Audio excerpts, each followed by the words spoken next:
Bom, então vamos lá, né? Aqui esse aqui é o pacote do RGDI, né? Que é o GitHub onde a gente hospedou o código do RGDI. Então aqui, né, na própria homepage, né, do GitHub a gente já tem ali toda a explicação de como que funciona, como que utiliza, exemplo de código. E basicamente o que a gente vai fazer é eu vou mostrar esse código aí em execução para vocês. Tá, então, a única coisa que eu fiz aqui foi separar em vários arquivos, depois eu posso compartilhar com vocês, só para facilitar e organizar um pouquinho. Né? Então, a primeira coisa que a gente faz ali é instalar o RGDI, né? Aqui eu já instalei, então só vou rodar aqui. E aqui eu vou só mostrar a primeira funcionalidade para vocês. Estão definindo aqui uma área de interesse, né? É um bounding box, uma data de interesse e mostrar aqui o GDI Finder, que é uma função que vai encontrar ali, né, o produto que você quiser, na versão que você quiser, né, é, na versão que você quiser e basicamente o que ele retorna ali são os links, né, para baixar. E aí já tem essa função aqui para baixar, que ele já faz o login, né, no caso ele vai pedir seu login e senha lá no sistema da NASA, é gratuito, tá? Você pode fazer lá.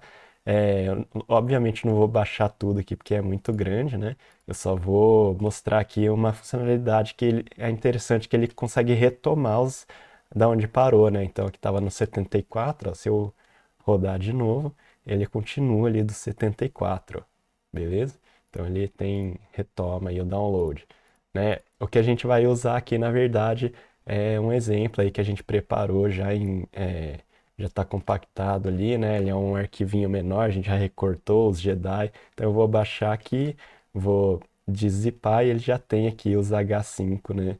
Dos Jedi cortado, tá? Do Jedi cortado e alguns exemplos aí que a gente vai usar de shape é, e, e o LAS, né? Arquivos de LiDAR, tá? Então, de LiDAR ALS. Então, a primeira script aqui é para ver os dados do Level 1B, né? Então, a primeira coisa que a gente faz é ler o arquivo.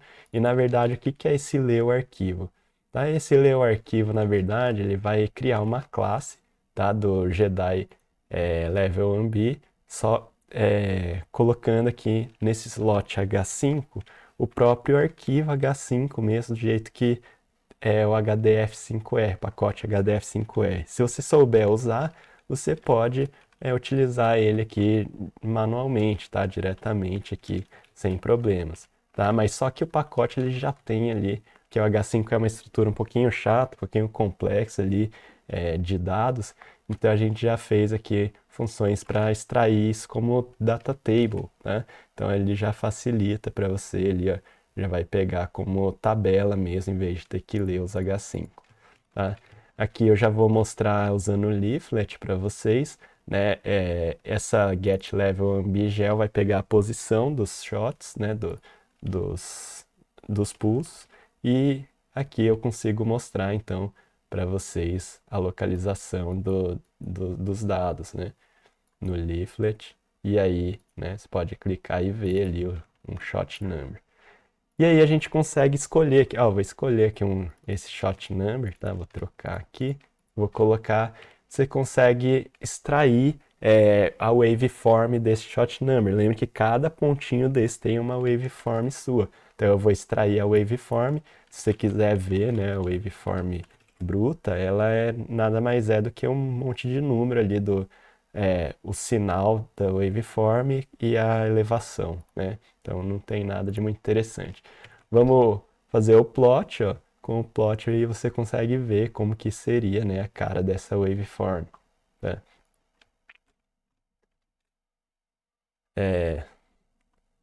Para a gente exportar aqui para shapefile, né, esse shot number ele vem como inteiro 64 bits, né? Se você olhar aqui, ó, inteiro 64 bits. E o shapefile não tem esse tipo, então a gente vai converter ele para caractere, né, para texto normal, vai criar aqui um Spatial Data Frame e a gente consegue exportar isso como shape.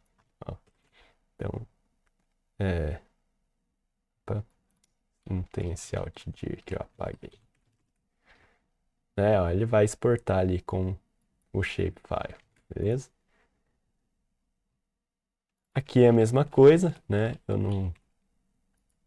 o level 2A agora, né? A gente vai fazer a mesma coisa, vai ler o arquivo, ler transformar em tabela, né? Usar a função para transformar em tabela e lembra que o level 2A basicamente são os RHs ali que a gente tinha falado, né? E ele tem aí de um em um até o RH 100, beleza?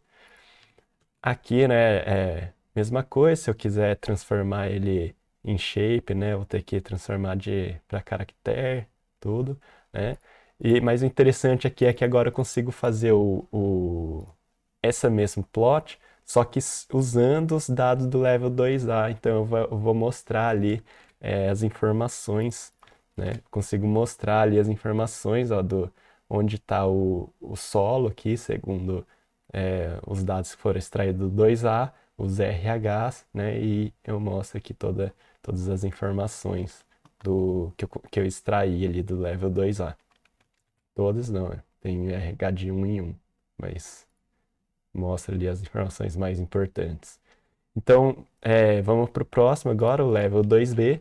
Mesma coisa, vou ler, vou abrir a tabela, vou mostrar aqui, né, o cabeçalho. Então, lembra que o level 2B basicamente são as métricas já florestais, já, né? Plant Area Index, Foliage Height Diversity. Então, já são as métricas extraídas. Eu consigo daqui extrair o profile, né, do Plant Area Index ou do Plant Area Vegetation Density, né? O que é esse profile aqui? Então vai mostrar quanto que tem, né, em cada camada aqui, né? Então aqui de 0 a 5, esse é o percentual de Plant Area Index e, né, o Plant Area Vegetation Density é a mesma coisa aqui em cada camada, quanto que a gente tem de densidade. Isso aqui é interessante que a gente consegue mostrar ao longo do track inteiro, né? Do track inteiro, eu consigo ver que como que tá esse profile, para ver onde está mais densa a área de vegetação, né? No, no track inteiro, né? A distância aqui é 15 quilômetros. Ele fica assim exagerado, né? Parece que a elevação é muito pronunciada, mas é porque a escala aqui tá diferente, né, da escala X. A X está em quilômetros e aqui está em metros, né? Mesma coisa, posso exportar para shapefile, né, transformando ter 64. E por último, que eu vou na verdade, esse script aqui seria de recortar os H5. Eu não vou executar isso aqui porque demora. Os H5 são extremamente pesados, grandes. Ele precisa entrar em cada um dos campos e recortar. Isso demora, tá? Então eu vou pular isso aqui, mas isso aqui foi basicamente o que a gente usou para criar esse exemplo aqui. Os recortes menores, né? Aqui recortando agora os data tables, aí sim não tem problema, tá? Eu vou usar aqui o LeafSync, uma outra biblioteca aí. Aqui sim, né, eu consigo recortar sem problemas. Tô sem o xmin aqui, cadê? Ah, é porque eu defino aqui no clipping, né, xmin. Então eu posso recortar e o que que é... o Polygon também.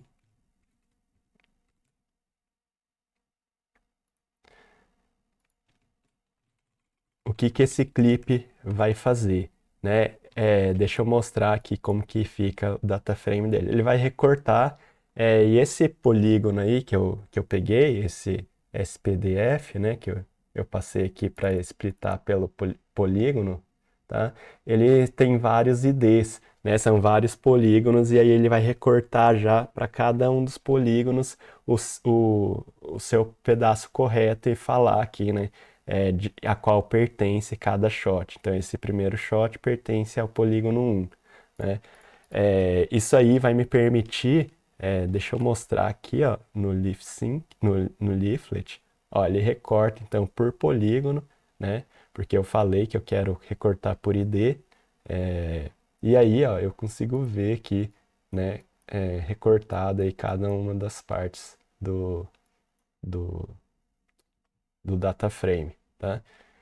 Isso vai permitir ali eu analisar, né, as estatísticas de cada polígono, quanto que está o RH médio, o RH máximo de cada um, por exemplo, desses polígonos, tá? E é o que eu vou fazer aqui no set.